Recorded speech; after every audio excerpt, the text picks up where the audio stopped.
unknowingly or knowingly, the worst thing that we do to ourselves and we allow the world to do to us is to make us feel unworthy.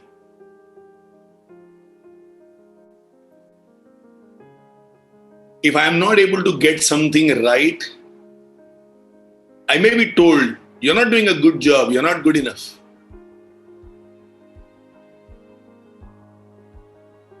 If I buy a gift for someone and given that gift is not up to their expectations, they might look at me and say, "Ye kya laya hai?" Which means you're not good enough. If I ask my friends, can I come with you? They might say, no, we are only taking these people. You can't come. You're not good enough. And for some of you in college, when you proposed, and somebody said no, you felt you're not good enough. You wanted an order and the order was not given, you're not good enough. Every time somebody is angry at you, they are telling you, you are not good enough. Every time you are angry at someone, you are telling them, you are not good enough. The worst thing that we do to a human being is to make them believe through our actions, through our behavior, through our words, through our emotions, that you are not good enough. My belief is the power that created a Jesus Christ, the power that created a Mahatma Gandhi, the power that created a Vivekananda, a Mother Teresa, the power that creates the entire existence is the same power that has created me. How can it produce something which is not good enough? If I like to buy a phone from Apple, if I like to buy a MacBook from Apple, I will not be able to accept that Apple has created a subpar product. The product will be of high quality.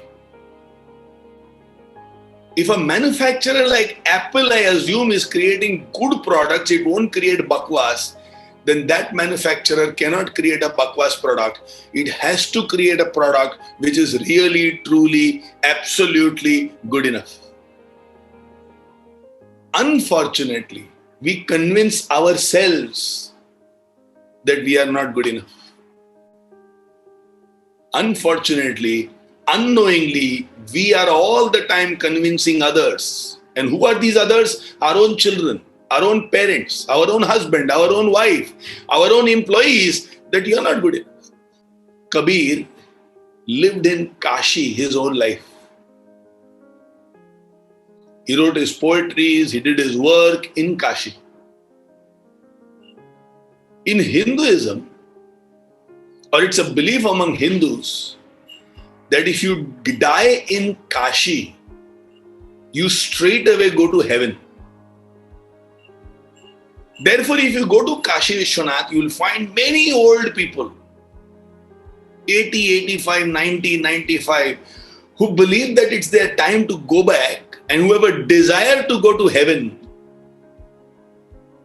wanting to come and die in Kashi. When Kabir was about to die, he told his friends, please take me to that village on the other side of the river. And when his friends told him, are you mad? If you die over here, you will directly go to heaven. And it is said that when people die in that village, they are reborn as a donkey. Why would you want to die there? And you lived in Kashi. People come to Kashi to die. Kabir replied, I would like to go to heaven on my merit, not because I am in Kashi.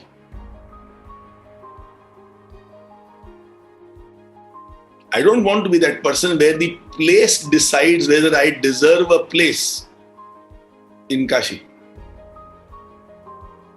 It is my deeds and my life that will decide whether I deserve a place in heaven or not.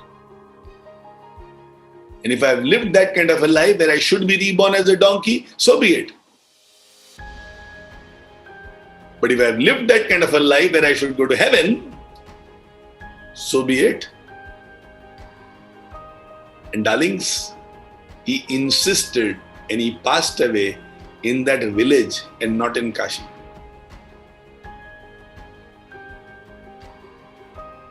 He had a feeling of being self-worthy. Hence he was not scared. Give yourself that gift that you are worthy. And when you relate with others, when you lead others, when you nurture others, keep this in mind that it's your duty and my duty to make people believe they are worthy. If this can be done, you and me have lived a good life. The mind has 3 brilliant powers. What are these 3 powers that I'm speaking about? First, power to make a decision.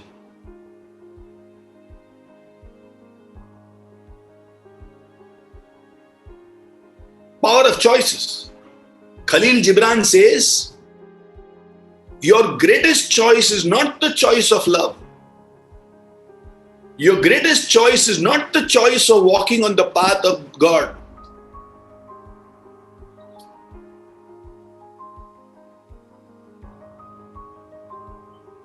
Your greatest choice is to understand the power of choice.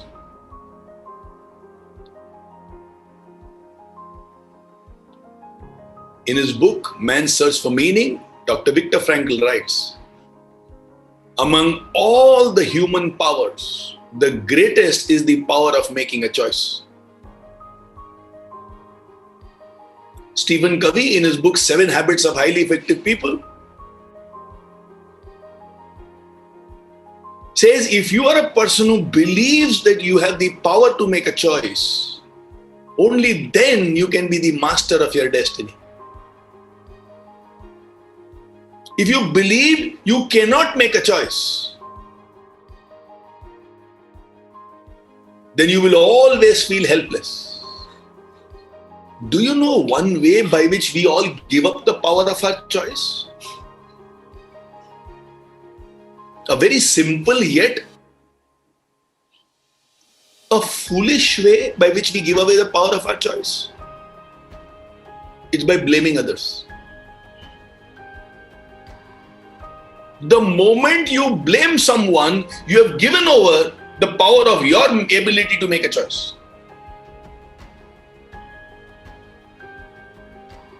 So if I am blaming Anand and I am saying, kya yaar, Anand to aisa hai, Anand to waisa hai, what I am saying is I am helpless. What I am saying is, जब तक आनंद नहीं सुधरेगा, मेरी life कैसे सुधरेगी? What I am saying is, I am a victim. ये आनंद की वजह से मेरा लाइफ पूरा बर्बाद हो गया. And the victim does not believe they have the power to make a choice.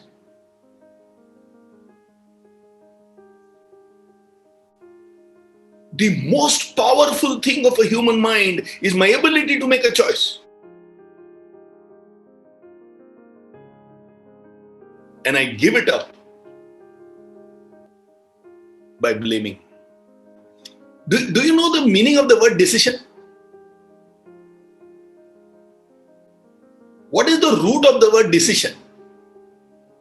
बहुत सुना है ना word decision? Decision word का root क्या है? It comes from the Latin word decidere, which in turn comes from 2 words, de and cedere. De means what? Off. Declutter. So clutter को off कर दो. Remove. And cedere means to cut. That's how the word scissors comes. From the word cedere. That's how Caesarean operations. The word Caesarean comes from the word Caesar, which means what? To cut. It is so beautiful. When there is an instinct, your decision is your ability to cut through it. And either say yes or you say a no. In fact, so often, so much of decision making is about saying no. गुस्सा आ रहा है, no, I'll not give in to that. Temptation आ रहा है, no, I will not give in to that. ये mobile में एक notification आ रहा है, no, I will not look at it.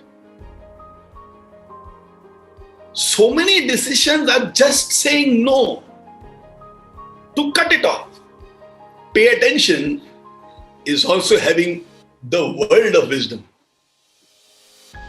Research shows a human mind can only process 150 bits of information at any given point of time.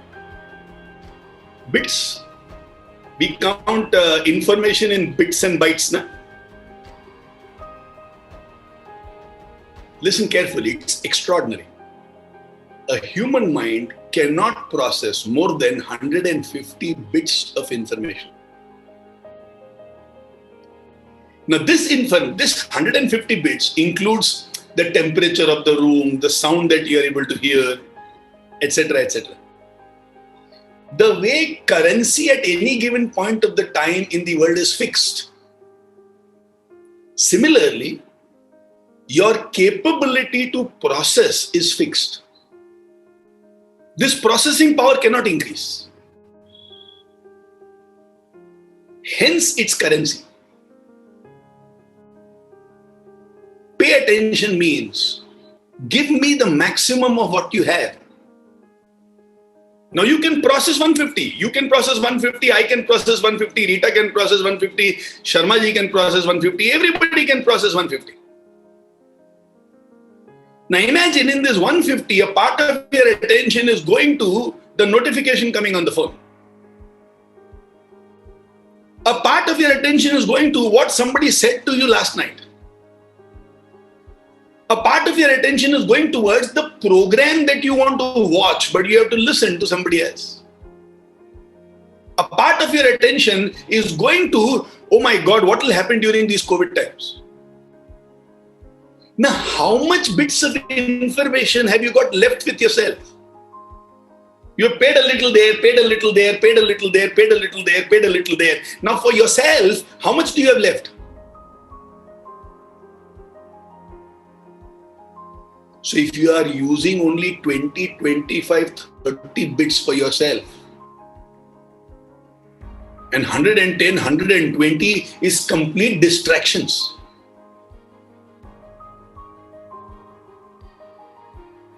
How will you move forward in life?